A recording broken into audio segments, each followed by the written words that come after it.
Thế bạn có người yêu chưa vậy? Thôi, bạn đưa cho mình một điếu thuốc đây. Đây.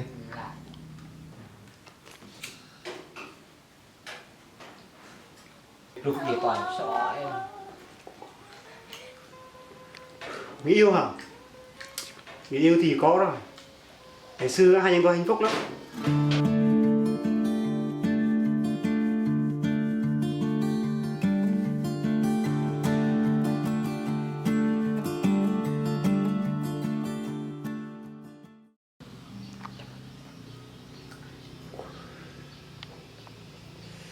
Cuối cùng thì sau 3 tháng sau, cô ấy cũng đã chia tay tôi. Cô ấy đã đến với một người khác. Người ấy giàu sang hơn tôi, đẹp trai hơn tôi. Còn tôi thì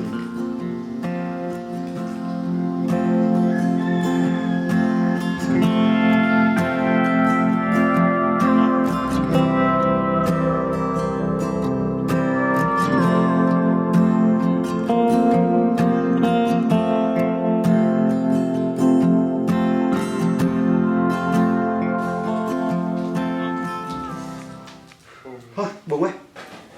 Bạn lên đàn đi, để tôi hát đi.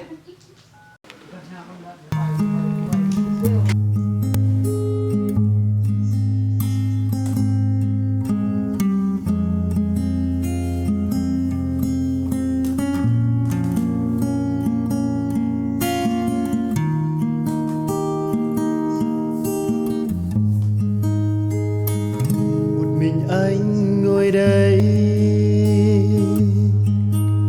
điếu thuốc đã tan dần, đợi người yêu tôi thao thức suốt những cánh dài. Bao lời yêu thương, bao lời cay đắng, nhớ về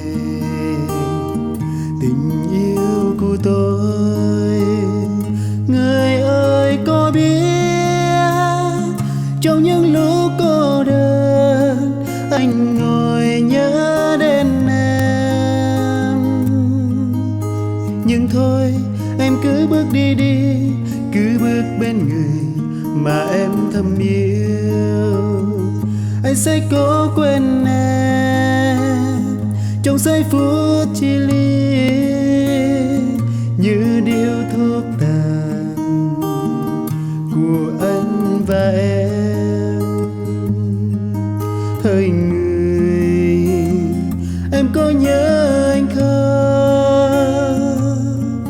Hết rồi, anh không đành phải rời xa em.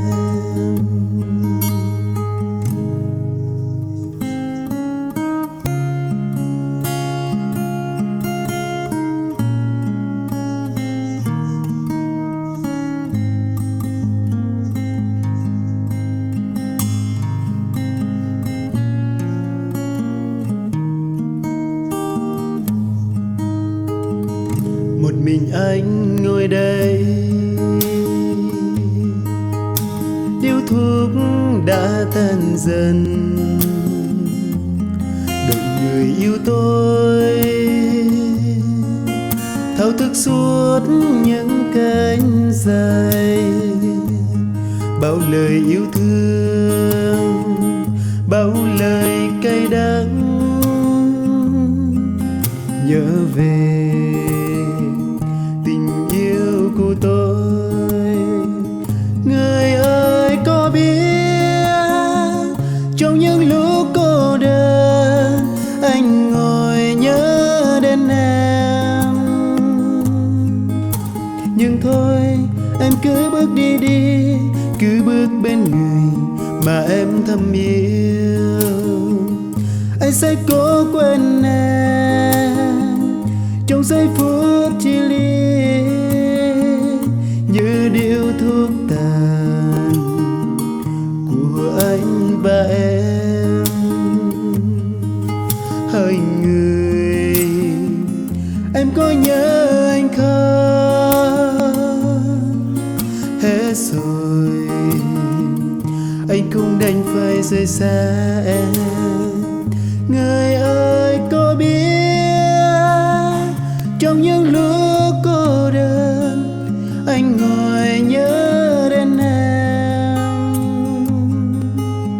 Nhưng thôi em cứ bước đi đi, cứ bước bên người mà em thầm yêu. Anh sẽ cố quên em trong giây phút chia ly, như điếu thuốc tàn của anh và em.